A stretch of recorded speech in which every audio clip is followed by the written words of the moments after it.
Hey guys, this is Josh here from Trillium Wild Edibles, and today I wanted to do a quick little video about when's the earliest time of year you can actually start foraging.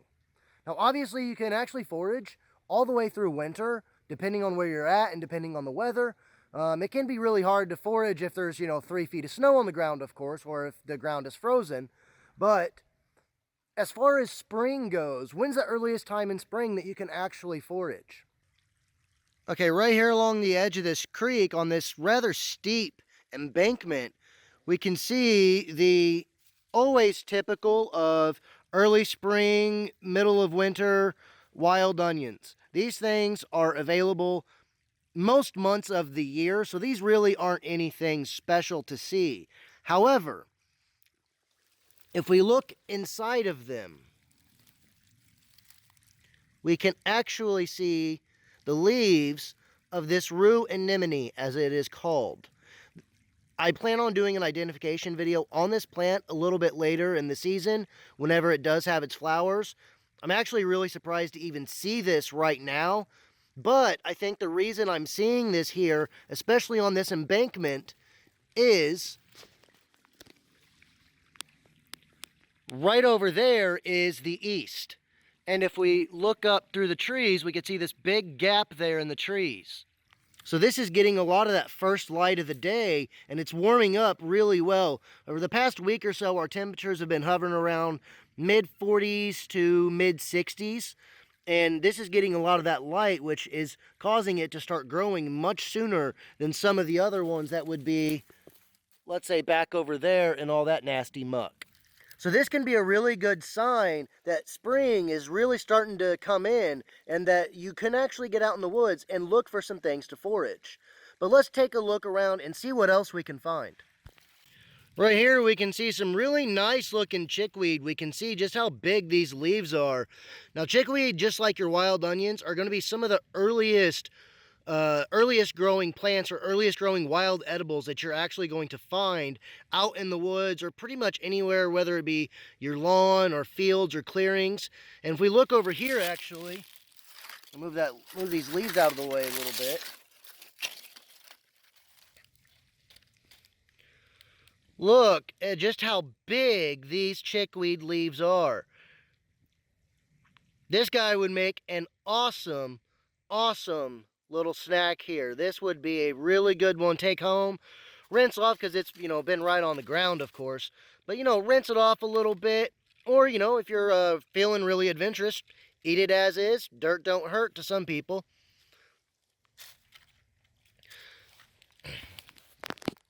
But whenever you're seeing your chickweed and your wild onions, you know it's getting time to get ready to go out and forage. Another really good tip this time of year to find things that you can actually collect is to find areas that are open, that get a lot of sunlight, and that also receive a lot of moisture. The reason for that is because those are the two main things that plants need to grow, of course. And like one of the things I like doing is I like finding creek bottoms and areas right next to creeks, right up on the edges of the bank. That's usually where I have the best luck this time of year, finding a lot of really good things to collect. It seems like it's a little too early still for the garlic mustard, but that's okay. I have seen some mint. I don't know what species it is. It doesn't smell like peppermint or any of the normal mints. It's one that I actually haven't seen before in this region, which is really surprising because I'm always in this creek bottom. I'm in this creek bottom many times a year, and I've never seen this species of mint. That doesn't mean it didn't exist here before. It just means that I just never noticed it before. But if I find it again, then I will film it and show it to you guys, and maybe some of you guys will know what it is. But you can see this good creek bottom right here, and right up along the edges here on these banks, on both sides, is where I'm finding a lot of the really cool stuff. Your chickweeds, your wild onions. Not finding any garlic mustard, but on the left-hand side, that's where I found that Rue Anemone, and that's really cool to see that plant this early. And as a matter of fact, as I'm talking here, Here we can see some early leaves of violets growing in. These will probably be a yellow or white variety of violet. Just because of the location that they're growing in. I usually don't see a lot of purple violets growing in this location. I have seen them before, but usually they grow up higher and not right on the edge of the creek like this. But a really cool thing is these violet leaves are edible, so that makes multiple things that we found already that's edible. So we could have enough for a pretty good little salad here if we actually looked very carefully along the ground between the wild onions, the chickweed, and these violet leaves. We've already found enough to kind of add to a really good salad, or to make like a burger or sandwich topping.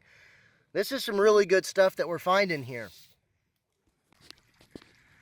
Now, of course, whenever you're out and about along a creek bottom and you find a good enough spot, it's kind of nice to enjoy a good skipping stone.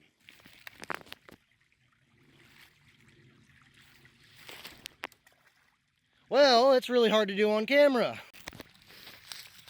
Okay, let's try this again. Hope I don't look like an idiot.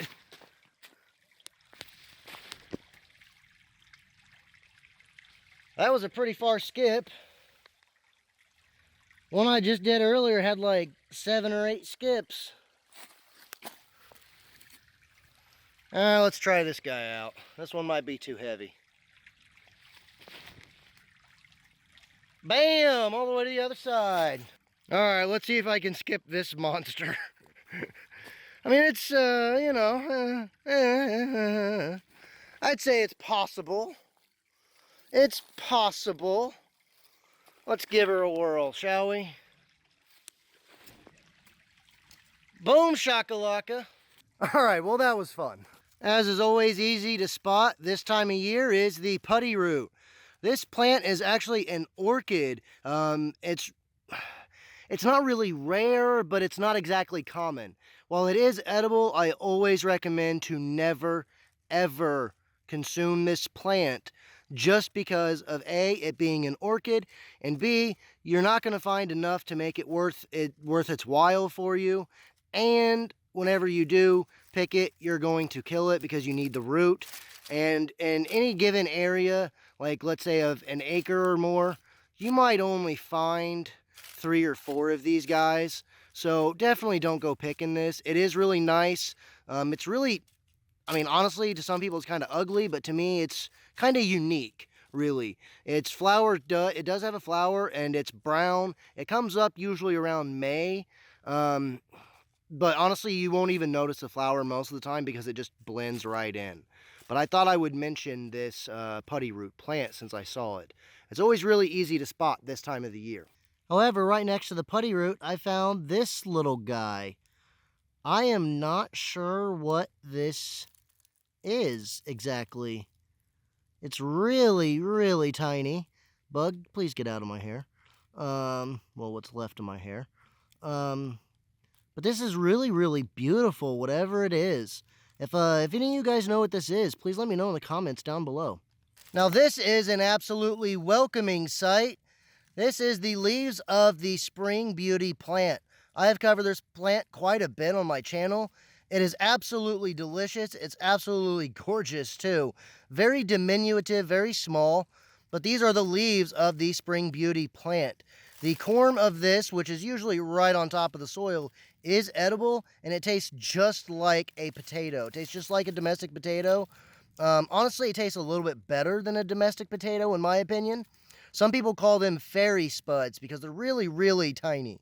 But they are absolutely delicious. Here we can see another little leaf coming up there. We can see some more coming up there.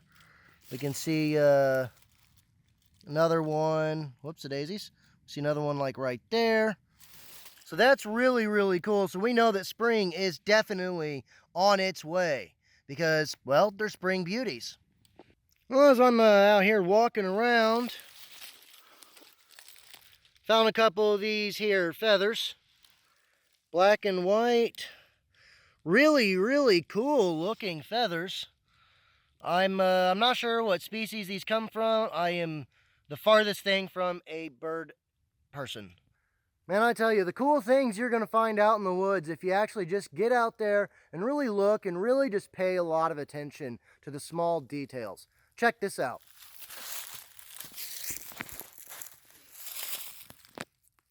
This right here is an old well. Very old well. You can tell with the way these stones are all kind of organized in this like nice little perfect circle. Well, right here we have some yucca plant. Believe it or not, this plant is actually edible. The root of it is what people eat. However, it's also used as a soap substitute. It's got a lot of saponins in it, so it makes a lot of foamy stuff. Really good, actually, for a soap. It's also used, the root is also used as a sort of a fish poison to kind of poison fish. And, you know, so do with that information what you will. I can't dig up the root and show it to you because where I am, it's actually illegal for me to dig roots and things like that. Unfortunately, if it was something small, yeah, I'd probably do it. But, you know, something that big, I'm definitely I'm not gonna dig anything that big up. That's way too noticeable for my liking. All right, now this is the mint that I was talking about earlier. I see this quite a bit in other areas, but I've never really been able to quite figure out exactly what it is. I guess I'm just very unlucky to never find it in flower. Why that is, I'm not quite sure, but maybe some of you guys can help me out with that one. It smells good, but it doesn't smell like any of the typical mint that I think of, so I'm really not quite sure what this guy is. It smells good. It smells really good. I'd nibble on this one, but I'm like right next to a roadside, and yeah, no, I'm not gonna eat that one. All right, well, I think I've pretty much found everything that I'm going to find as of right now. I do got to be getting back home so I can get this video edited and then uploaded. I hope all you guys enjoyed this little kind of walk in the woods in the early spring, looking at some things and some signs for when you can actually go and start foraging and what the stuff you can expect to find is. I thank all of you guys for watching, and I hope you enjoyed it. I'll see you in the next one.